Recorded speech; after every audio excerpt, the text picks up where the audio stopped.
This is the 7th training video for the CARE program for Lesson 7, which is identifying triggers. So we're looking here at the teacher manual for the lesson plan for Lesson 7, and as you can see here, material-wise, the only materials we are going to need is that student workbook that students have been working on and their self-monitoring worksheet. Okay, to start Lesson 7, we're going to do our review activities. So those include briefly practicing a relaxation strategy, whether it's going to be the calm breathing or the muscle relaxation, to get everybody started and focused. Next, go ahead and review that self-monitoring sheet where students have been ranking their situations. Make sure if you have students who are seeing significant changes in ratings that you're prompting students to reflect on what might have caused those changes. If you have students who really aren't seeing any movement, you might offer some suggestions like utilizing some of those relaxation strategies and things like that to help them in those situations. Next, go ahead and review that student goal that you guys set in Lesson 6 and answer the reflection question in the student workbook. And then finally, go ahead and review that Lesson 6 homework and have students share their experiences of using that pleasant activity during the day.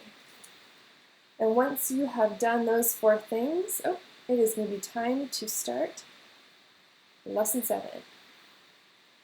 So Lesson 7 is called Identifying Triggers, and there are 2 lesson goals. We want to understand what a trigger is, and we're going to identify different triggers that cause us to become angry, sad, or worried. So to begin, we're going to start talking about what a trigger is. And so this is on page 47 of the student workbook. And we have a definition here for the word trigger. And then you can talk to students about how there is usually a reason we start feeling a certain emotion. So, for example, if someone gives you a compliment, it might make you feel really happy. And so the reason that you start feeling happy is because of the compliment. And so we call that a trigger. So it's something that causes you to begin experiencing a feeling. Next, you can cover with students that not everyone's triggers are the same. So, for example, if your class is going on a field trip, it might be a trigger for you to feel really happy because you like field trips. But that same field trip might trigger your friend to become really worried and anxious. And that's okay, because not everyone's triggers are the same. And so at the very bottom of that page, we've got Momo, and he gives you a couple examples of triggers for him. So for Momo, math tests can make him feel really worried. And then when people interrupt him, it makes him really angry. So page 48 of the student workbook has students practice identifying some of the triggers and feelings for 3 situations. So for each of these, we've got 3 of them. There's a short little situation, and then we're going to ask students to identify what the trigger is and what that person was feeling based on the situation there. So you can go through these as a class if you would like, or as a group, or if you want to split students up into smaller groups and have each group take a situation and then talk about it, that's fun too. But you can go ahead and walk through those 3 situations.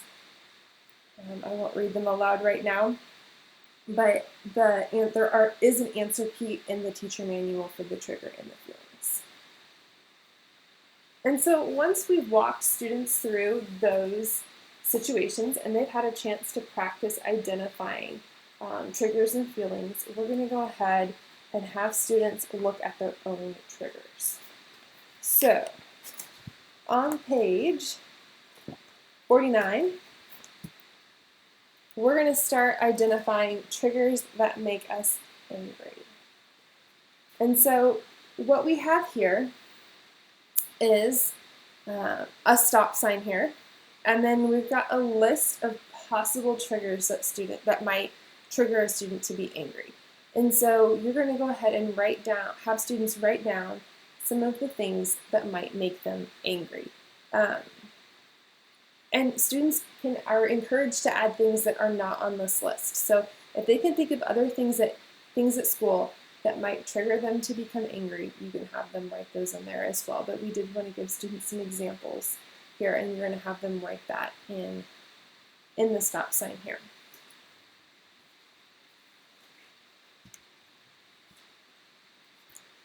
And that is where we stopped for the week, and we can go ahead and have students come up with a goal and steps they can take to reach their goal based on lesson 7. So students perhaps maybe want to identify, triggers that in certain classes that make them feel a certain way.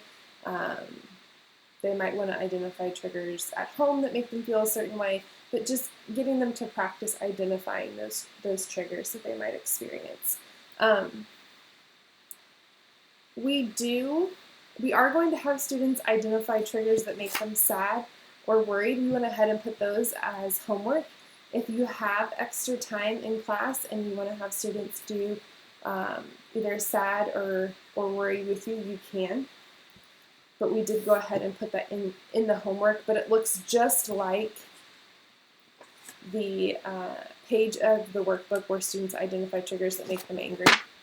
We just got one for sad and one for worry. So, and again, we listed some triggers for examples of triggers for each one, just to give students an idea, some ideas of what they might come up with. And that is it for lesson 7. Pretty straightforward. Don't forget to send home that parent letter. And that is it.